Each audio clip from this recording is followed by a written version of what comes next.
Please say your name and spell it. My name is Dan Johnson. You want my full name? Yeah. My name is Daniel Jefferson Johnson. Daniel spelled the common way.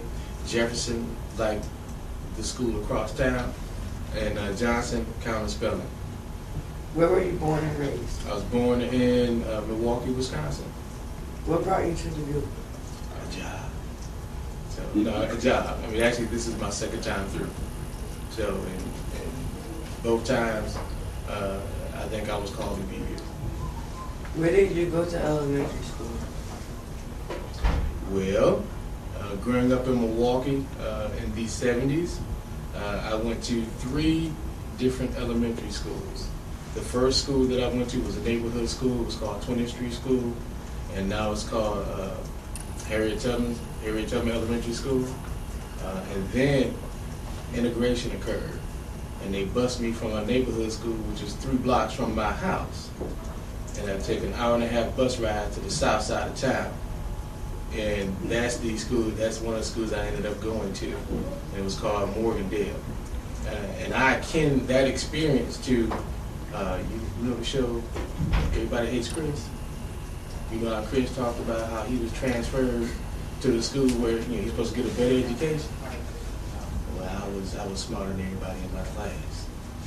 So everybody else, again, 3rd grade, everybody else was on level 5 reading. I was on level 10 in the reading group by myself. So I felt a little bit like, I wasn't like him, but that experience, I felt like everybody loves Chris. What about middle school, high school, and college? Again, I was bussed out, again, part of the integration process, I was bussed out to Shoals Middle School. And then because I signed up for a special computer education program at my high school, which at the time was #1 in the nation for computer education, I was able to go to my neighborhood school again. If I had not done that, they would have kept busing me out an hour-and-a-half bus ride to a school on the south side to enhance the racial balance of the schools in the city of Milwaukee. How long have you lived in Iowa? Excuse me? How long have you lived in Iowa? This is my 2nd time through Iowa. The first time I was here for 6 years and I worked at Loris College. And this time, let's just say, how long I've been a senior? This is my 7th year. Can you talk about your family? Yeah, I can talk about my family. What do you want to know? Do you have family in Dubuque? Other than my wife and kids, no. I'm here solo. My family lives in Milwaukee. Most of my family lives in Milwaukee, Wisconsin.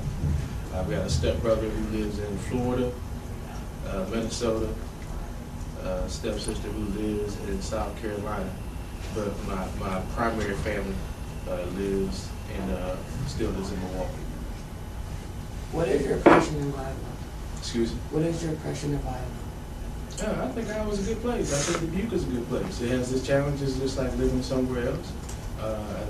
For those who come here, I think it's a great place to make a change and start a new life if you take advantage of the opportunities that are here. What did you do for entertainment when you were young? What ages are you talking about? Like middle school. Middle school? Middle school, I was fortunate enough to belong to a church that kept us heavily involved. Many, especially during middle school, my church family, my friends in the church, the youth group that I hung out with, we did a lot of things together. So I didn't hang out with a lot of kids from school. Again, I was bused. Didn't necessarily like that experience because it was a bit of a challenge. Again, going to school with different kids. Even the kids who were bused out there with me, who looked like me, I still felt a little different. But I hung out with my church family quite a bit. We used to socialize together. I had my cousins. I think during middle school I had some cousins who lived right around the corner, and we were still hanging out a little bit. But other than that, my brother is my best friend. My brother and I are very, very tight. What professional experiences and positions have you held? You want my resume? Well, I've been I've been a paraprofessional at a school like this. I did that in Minnesota for a little bit as an alternative school, and that was a great experience. I've been a hall director at a college. I've been over the Greek system at a college. Director of multicultural student services at a college. I've been an assistant dean of students at a college. And I've also been a college coach wrestling. Were you the first African American in your position? As an assistant dean of student at the college I work, no, I don't think so. I think I am the first African American administrator at the high school level. I think I'm the first there. I try not to keep track of stuff like that. Because you start doing stuff like that, you can become overwhelmed. I just focus on trying to do a good job and being the best professional that I can be while I help kids change their lives. How has civil rights affected you? I think it's affected me greatly. It's given me the opportunities that I have right now. And again, if I go back to my middle school experience, and I tell you that was a bit challenging. Meaning, them busing me out there, as challenging as it was, I understand what they were trying to do. They were trying to give me a better education so I can have a better life for myself. Keep in mind, that was not without its bumps and bruises. One of the things that I regret, and this is part of that civil rights movement, is I was bust out there and they're trying to create opportunities for us to get involved. I did not participate in any after school activities. No sports, nothing like that. There was an incident where I stayed after one day, hanging out on the bus stop, and me and the group of young African American men I was hanging with, we were threatened by some high school boys running and driving around waving bats. And that was it for me. That was it for me for staying after school. However, going to the high school that I went to and having the great wrestling coach that I had, Mr. Robert Spacuzzi, he, even though we were going to a school, I was going to a school that's 85% black, and I participated in wrestling. He was one of those individuals that believed that you had to go out and have some experiences with people who were different than you. So here we are, this team of mostly minority students, of wrestlers. We're traveling out and about outside the city of Milwaukee, going to the suburbs, going way north at 3 hours northern Wisconsin to go and wrestle. And that was a great, that was a great experience. Again, because many of those kids, they had never been around black kids before.